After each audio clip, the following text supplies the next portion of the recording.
नमस्कार, म doctor Navneet रोमिया, heart जोर्नी तथा नसारोग विशेषज्ञ। जुन हामीले यो बिरामीको अपरेसन गरेका छौँ, यो बिरामी चाहिँ सर्लाहीबाट चाहिँ यो प्रभु हस्पिटलमा चाहिँ रिफर गरेको थियो। यो बिरामीको चाहिँ बाइक एक्सिडेन्ट भएर उसको एङ्कल चाहिँ फ्र्याक्चर भयो।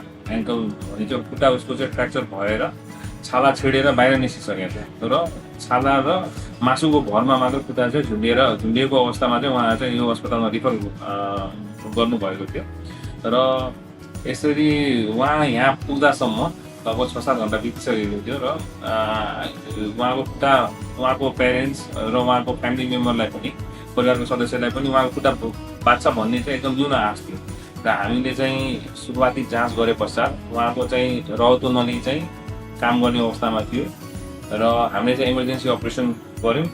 त्यसपछि राम्रोसँग प्रिन्सिपल वाइज सबै सरसफाइ गरेर केवल दुईवटा केवायर अथवा चाहिँ तार मात्र हालेर चाहिँ हामीले खुट्टालाई स्टेबल बनाएर प्लास्टर लगाएर चाहिँ हामीले राख्यौँ। त्यसपछि लगभग 15 दिनसम्म चाहिँ उहाँको चाहिँ घाउहरूको हामीले चाहिँ स्याहार गऱ्यौँ र जुन भागबाट चाहिँ खुट्टा निस्केको थियो छिडेर त्यो छालाहरू चाहिँ मर्दै गयो। त्यसपछि हामीले चाहिँ त्यो छालाहरूलाई पनि सफा गऱ्यौँ र हामीले चाहिँ त्यसपछि डेफिनेटिभ अपरेसनतिर हामी गयौँ।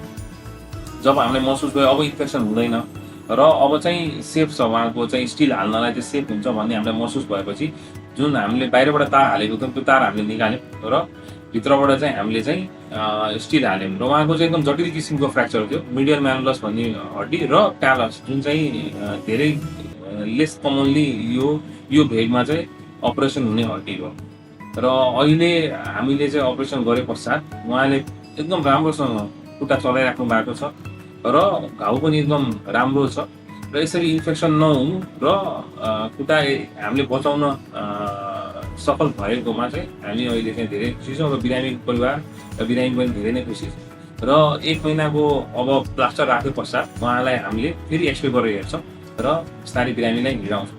हामी एकदमै आशावादी छौँ उहाँ चाहिँ पहिलाको जस्तै हिँडडुल गर्न सक्नुहुनेछ। धन्यवाद।